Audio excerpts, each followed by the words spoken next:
these towers were designed by Luke, who is actually the owner of the castle house. They were hand-drawn and designed to the T by Luke, who is an interior designer. And you can walk around them. You can see every single detail has been paid attention to. They have a ton of windows. They literally look like you're in a tower, right? Ryan is my bestie. I love him. He is, I don't know, like you just meet someone sometimes and they just get you and you just get them. Well, her and Ryan really met because one night they got really drunk. And we did chair speeches. And they all stood on chairs and gave speeches individually. About what we liked about the other person. I have no idea.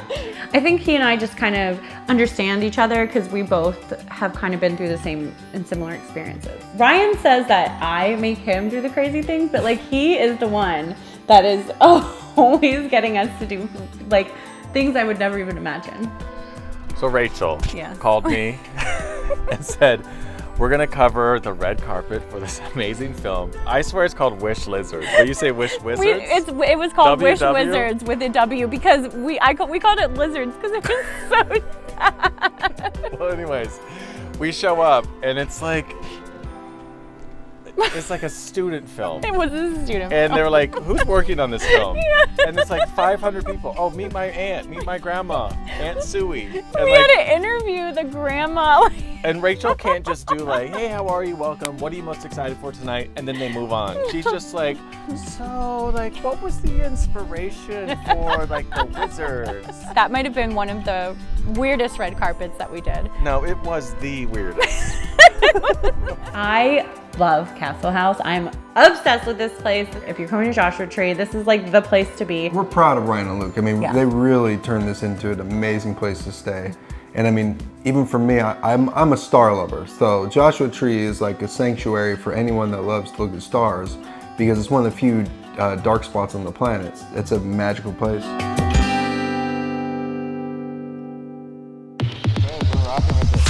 I'm having so much fun roller skating with my bestie in the Joshua Tree and Castle House.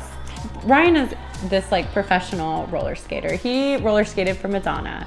He's kind of a big deal. He's picking Adora up with her hands and freaking me out as a mom. I think he's gonna drop my daughter and like, I know he's done this a million times, but I'm terrified right now.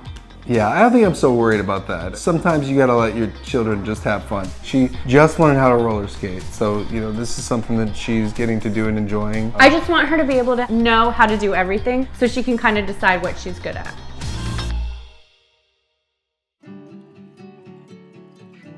You have like a real family with like Luke and Vanessa and Melanie. And right. How did this all come about? I actually don't think I ever did hear that. Were you guys like talking one night and like, let's do it? So I got the phone call about it. Well, what's funny is you were in the room when I met Vanessa. Yes. Because she came in, we interviewed her. Yeah. And remember, our camera guy didn't show up, so Luke was operating the camera. So we were all there. It's our two-man show. And so all I remember is when Vanessa left the room, we were all like completely impressed with her. We were like, wow. And then obviously loved her on the show. And you know, she definitely should have won that season. Yeah, 100%. And then Mel asked her to marry her on our red carpet for our party. So there's all these little nuances of like that involve kind of us. Yeah. Ryan and Luke are the cutest couple. We love them so much. They got together with our other friends, Vanessa and Mel. The girls had the eggs and the boys had the sperm, and they got together and made their own unique family. And then actually Vanessa and Mel called us. We were on the property and they're like, have you guys ever thought about like expanding your family? And they actually were calling to tell us that they would donate their eggs to us because they realized how hard the process is going through it themselves. And they were thinking, God, it's so much harder for guys because you have to really involve another person that has to really be involved in your life. Where the girls, they could get a sperm donation, get pregnant, and like, you know, it's just, you know, it's still complicated. And the conversation evolved into maybe we should combine our resources, you know. And they had actually already had purchased sperm from an anonymous donor and did research saying that like kids always wonder who their dad is and like have these questions. And this way, they wouldn't really have those questions. And I will tell you, it's not for everybody. Yeah. Because it's definitely challenging, and I'm a lot stronger than I thought I was going to be.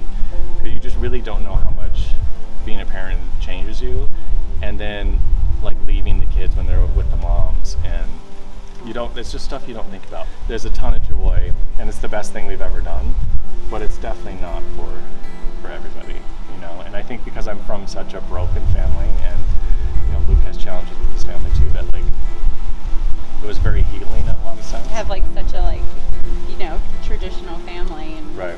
like I never thought about that. The twins came on March 4th. You know, the country closed down on March 1st, and so it just had this like aura of like we were just so scared too, and like they kicked everyone out of the hospital. We weren't allowed to visit the kids anymore because people in the hospital were getting coronavirus, and there was no like treatments at the time, and it was just this big mystery. So it was like, you know, our little COVID babies, but it was really, I mean, you think about it, they've actually never really met anyone else aside of their immediate family because we've been through lockdown for so long. So it's been kind of crazy. No, I can't imagine though leaving the kids. That has to be so hard. And you have like the cutest family pictures, and like I love that you decided that you were going to raise the kids together as a family. So that everything you're doing is like together as a family.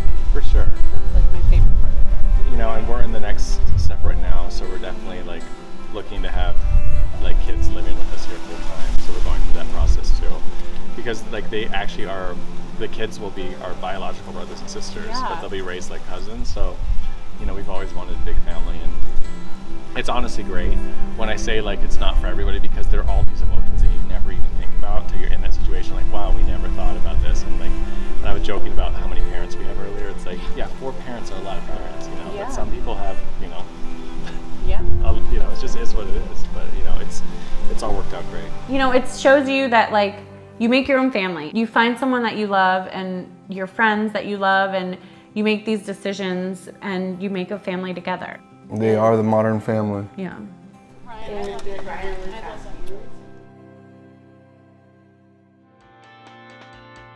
So we're in Phoenix, Arizona. We're in Arizona. Oh my gosh, our first state over, leaving Los Angeles. I found Elaine on this really cool website. She is giving bras to women that can't afford bras. She's recycling bras, and I'm really excited to get to do this really cool walk with her.